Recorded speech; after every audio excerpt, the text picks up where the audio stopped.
manusia itu secara alami baik atau secara alami itu jahat? Kenapa kita semua itu butuh sekolah, butuh belajar budi pekerti, butuh diajarin oleh orang tua kita tentang etika, sopan santun, kebaikan, agama? Kenapa?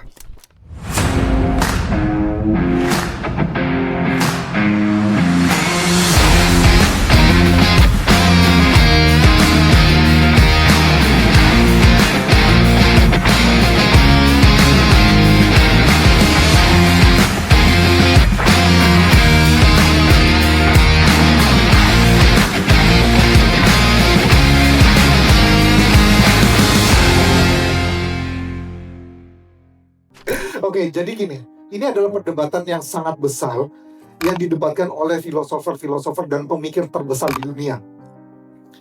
Debatnya adalah manusia itu secara alami baik atau secara alami itu jahat, atau ego, atau mementingkan dirinya sendiri. Oke?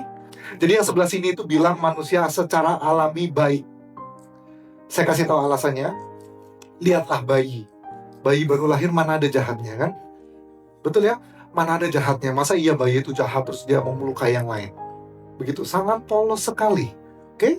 Tapi yang di sebelah sini nih, yang bilang manusia alaminya itu jahat, berkata seperti ini, kenapa kita semua itu butuh sekolah, butuh belajar budi pekerti, butuh diajarin oleh orang tua kita tentang etika, sopan santun, kebaikan, agama? Kenapa?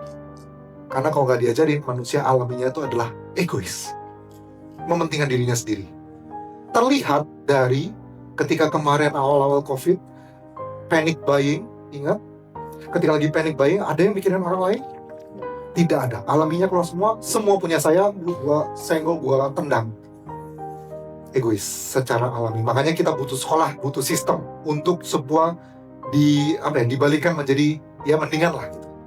Diajarkan budi pekerti supaya baik. Alaminya adalah jahat. Oke?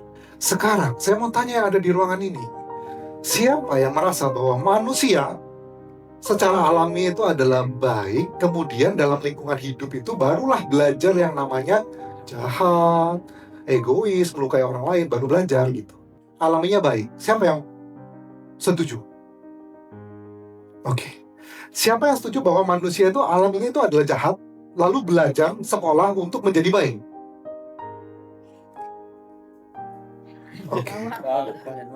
Oke. Saya juga termasuk yang jahat, gitu ya. Jadi yang bela baik itu nggak benar, gitu ya. Oh, tidak boleh seperti itu ya. Nah, udah, ini sebenarnya kemarin itu ingin saya debatin, terus kita tukar posisi gitu. Cuman waktu tidak memungkinkan, ya. Tapi tahu maksud saya ya. Jadi sebuah konflik, sebuah hal apapun itu tidak mungkin hanya satu sisi selesai, tidak. Semua ada dua sisi.